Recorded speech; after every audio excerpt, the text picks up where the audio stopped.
All right, listen up, listeners. Here at the Co-op Radios, we are funded by listeners like yourself out there, and right now we're really excited to announce that we are part of the Great Canadian Giving Challenge, and this is to help us win $10,000 for the radio station, not our show in particular, for everybody to keep everything going. Every dollar you donate in June via givingchallenge.ca counts as a ballot to help us win $10,000 from the Give Foundation. To donate, coopradio.org/givingchallenge. All right, welcome back to the show. Welcome our Facebook viewers. Thanks for tuning in. Wow, another fantastic interview and person in the business, in the industry, in the community.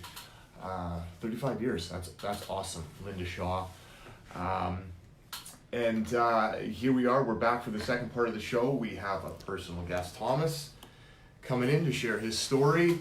So quite simply it's that. We're sharing your story, your experiences.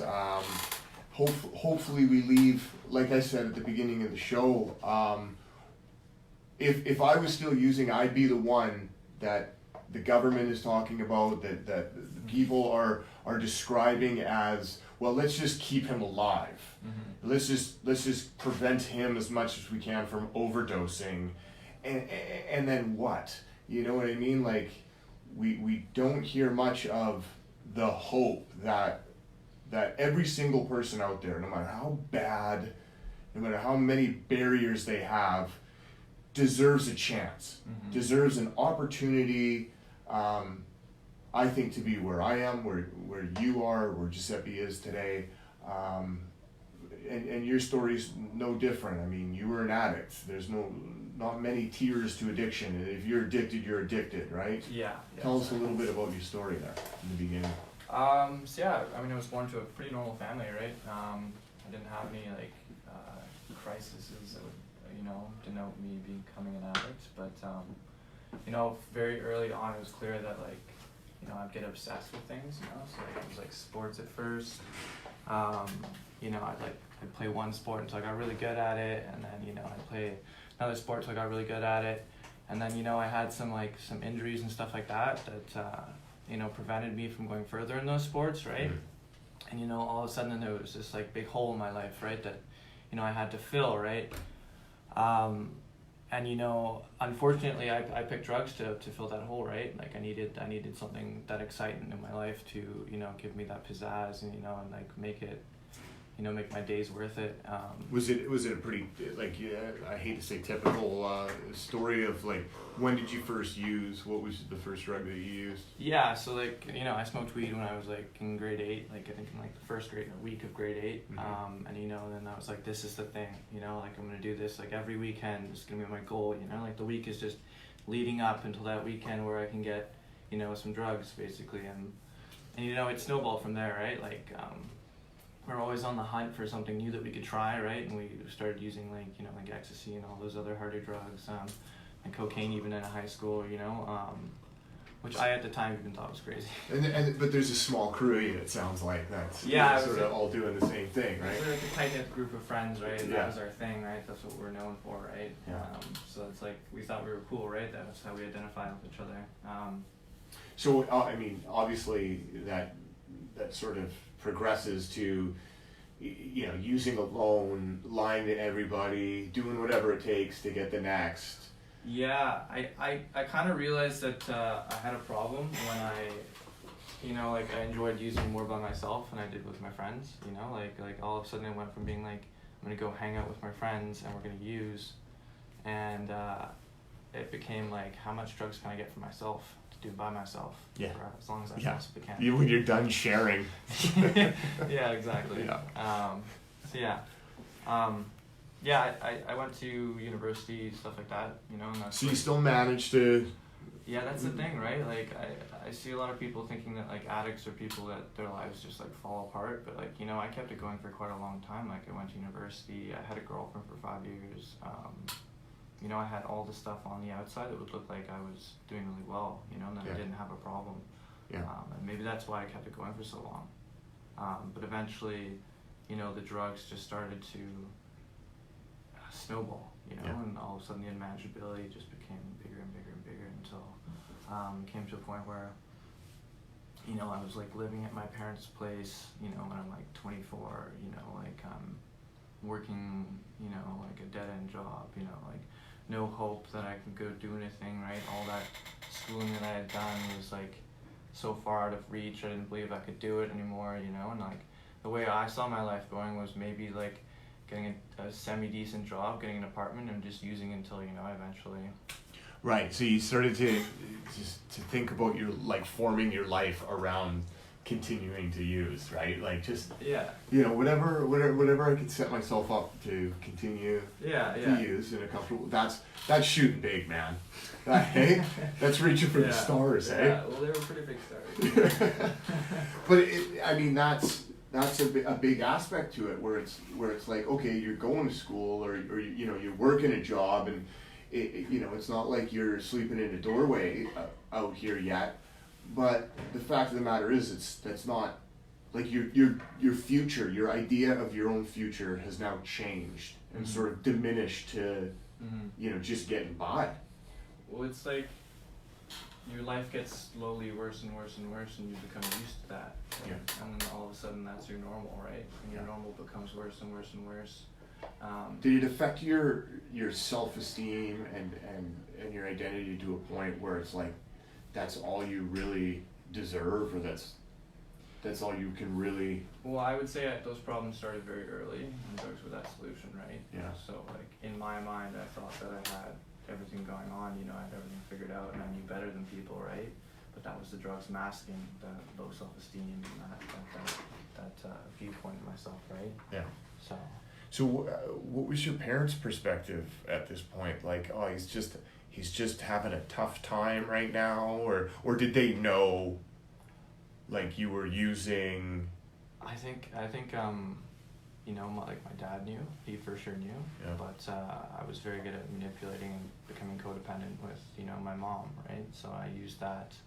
I think a lot about how like enmeshed we became, you know, and how I used that to further it. You know, I think a lot of like my siblings and stuff like that thought I was going through a hard time until it got to that point where, you know, the addiction got so prevalent that I couldn't hide it anymore, right? Like what? Like it's like when you're at family dinner and you know, you pass out. Yeah. Like that's pretty obvious, right? Like Yeah. you can't hide it at that point anymore. Losing weight. Losing weight, you know, you're pale all the time, like barely string a sentence together, you know, stuff like that. Whereas before, you know, I was going to class and like, you know, it's like seeing friends, I was playing sports and stuff like that, right?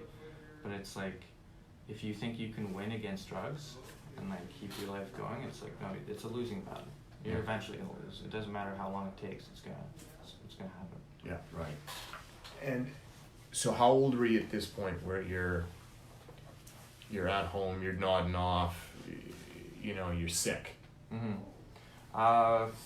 23. 23? And what's the next discussion as far as what your problem is? Is there that? Is it, you know, he'll get himself out sooner? So, you know, some denial going on? Was there interventions?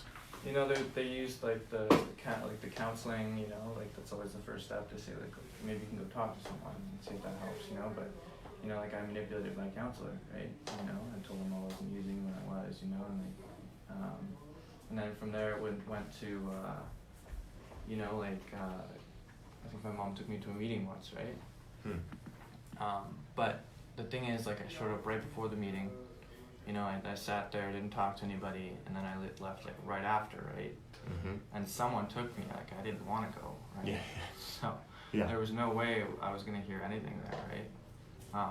And I you know, I think it was the meeting that I went to too, right? Like there wasn't a whole lot of young people there. There wasn't a whole lot of people to relate to, right? So like I just came out of it and I thought like, well, if that's what you know, like this recovery thing looks like I didn't even know it was called that at that point. Yeah, right. I thought if this is what it looks like I want no part of that, right? It was known as those meetings. Exactly.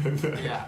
Right? Yeah. Those meetings that I never want to go to again. Don't ever make me go. Yeah. Because, I mean, people have this idea, it's like, oh, they're going to fix my son there. I got to take him to a meeting. All people are doing really is sitting around talking. Mm-hmm. Like one person at a time. Mm-hmm. You know, they're not, like, they don't even know you. They don't know why you're there. Like, so they don't, it's not set up to like, oh, hey, come on, we're going to fix you. Like, mom, go home, we're going to fix this guy. Next week, he's going to be sober and clean and excited for life. Yeah.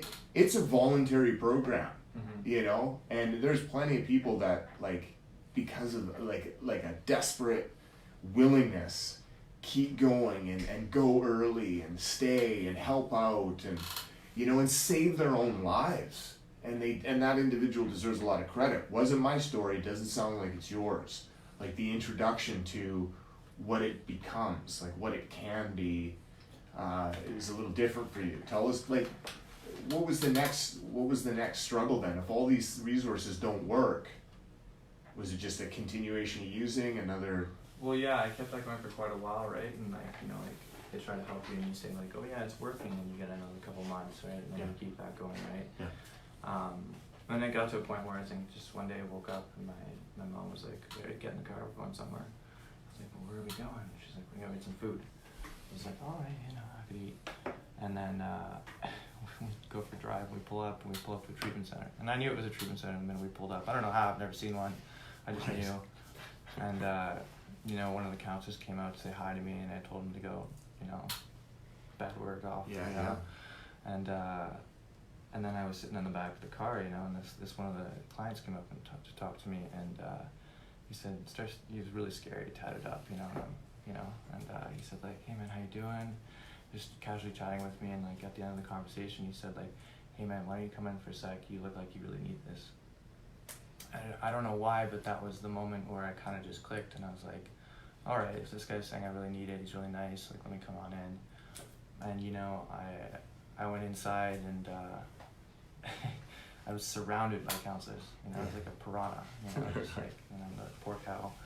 And one of the guys comes up and he says like, hey man, you hungry? That's how I got lured into this in the first place. Right. And he's like, hey, can I get you something to eat? Maybe get you like a McDonald's hamburger, you know, like, and I was like, yeah, that sounds great. And he was like, what do you want? I was like, quarter pound of cheese. He's like, all right, I'll be right back. And then he left, and I was like, shh, you know, I now have to wait for that hamburger. Yeah. Like, damn it. But you know, like, by the time those guys were finished, like they were so nice and they were so friendly, and like the stuff that they're talking about was like they're talking about how they're all ex-addicts, right? And you know, like, it kind of just made me believe that if these friendly people were so nice that I could have that, I decided to stay. They wouldn't let me go home and get clothes or anything, so. Right. Yeah. Well, who knows what's gonna happen? Oh, I would have bolted for sure. I mean, it's amazing. Like, I mean, this story, it often seems like it's the only way. Sometimes, like, you know, like 95% of the time, it's like to trick someone and to put them in a place where you don't have to talk about like all the stuff you're doing. Mm-hmm.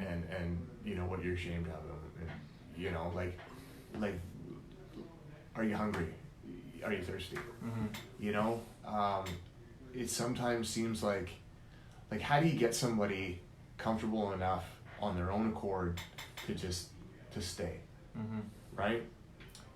Because everything about you wants to bolt, or in any other opportunity, if something else would happen, I would have just left, is often the story. Mm-hmm. You know, and so, like, did you acknowledge that? Like, were you like, do you remember feeling like you were benefiting from like the personal interactions from people and the niceness, or was that something you were put off by, and you came to the conclusion that, well, I guess I might as well just stop and try to get some help?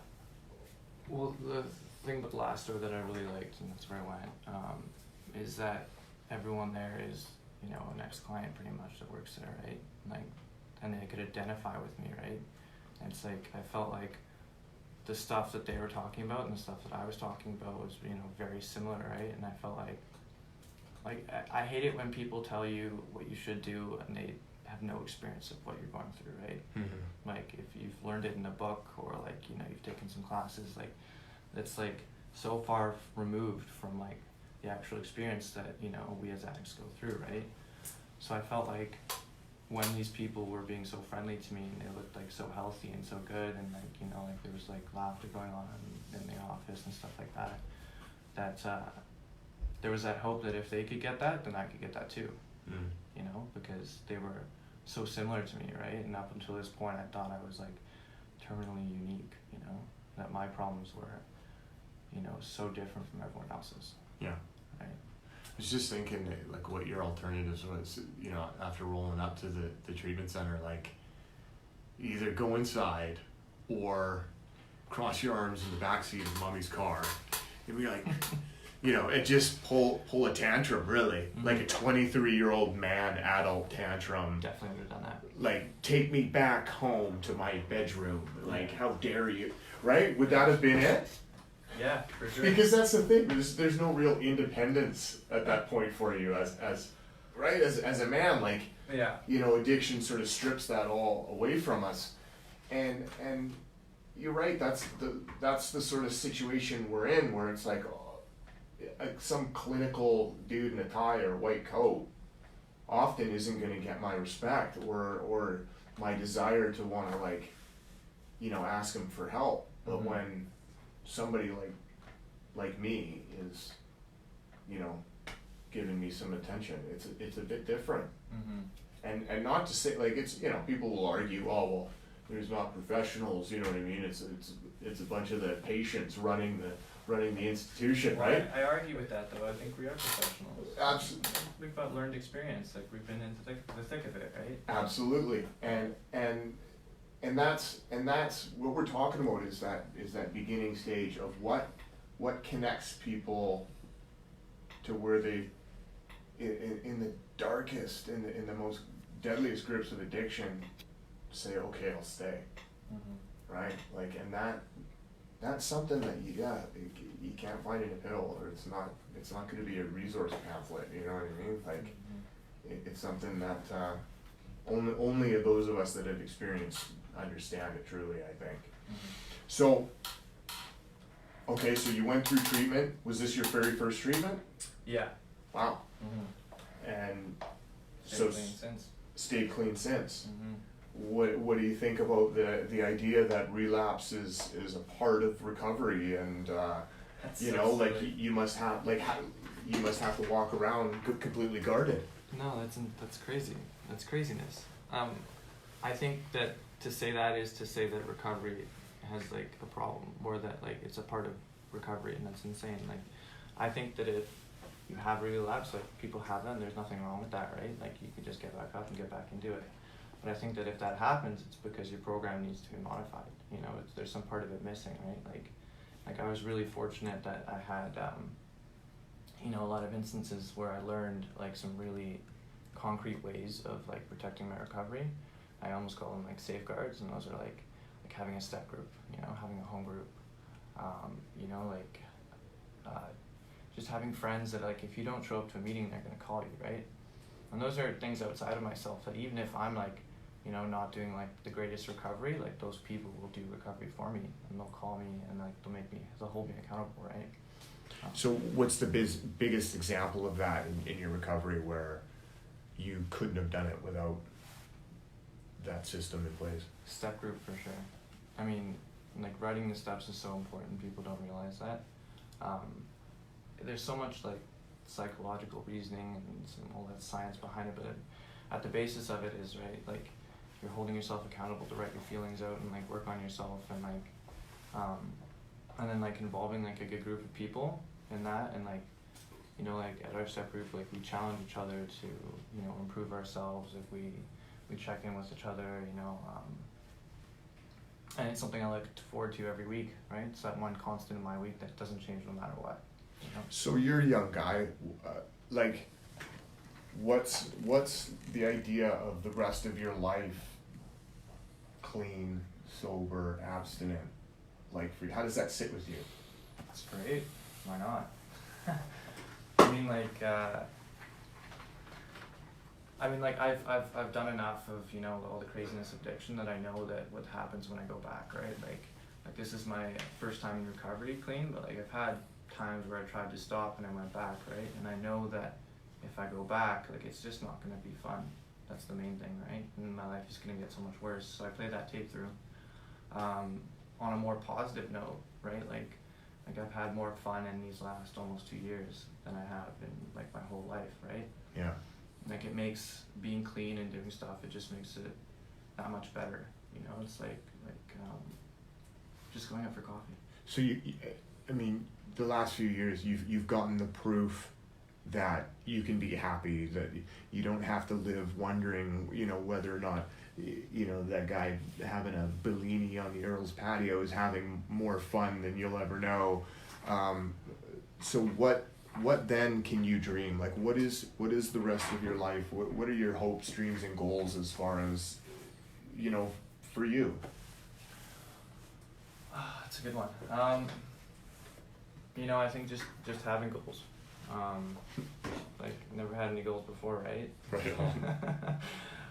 You know, it starts off small. Like I'm gonna buy a car soon. You know, like I'm going to. I just got like a laser eye. You know, I just had surgery. You know, like I've done all these stuff for myself that were like the small goals. Right. And like very attainable, right? And that stuff is just so cool. And those seemed back in the past like insurmountable, crazy big things I would never do. You know. And then like looking forward to the future is like I'd like to start traveling again. You know, I'd like to go all over the world. And you know, I'd just like to see where it goes. I'm happy to just be content with where life goes, which is weird. Thomas, that's like the best attitude, where it's just like just grateful to be able to set goals and achieve them. Like not even, you know, having to be specific at this point, right? Because it's like, yeah, it takes a little while, and that's what people I think got to understand. It takes a little while to acclimate to this, you know, lifestyle of recovery, and to believe in it, and to know that it's safe to set some goals and to have some dreams and to go through those things, because, you know, those supports that you mentioned is so important. Mm-hmm. Dude, thanks for coming in. Thank you. Appreciate the story. I appreciate, you know, anyone that comes in and talks a little bit about this part of their life, and, you know, to send a message out there that, like, yeah, it doesn't matter how young, old, or, you know, where you come from. Like, there's hope out there. Yeah. So good on you, man. Thank you. Thanks, Thomas. You're listening to Talk Recovery. Thanks for tuning in, everybody. Stay tuned for World Poetry Cafe. We got a nice little sweet song to end the show today. This is a girl named Madison Ryan Ward, and this song's called Mirror. Hope you enjoy it, and we'll see you all next week.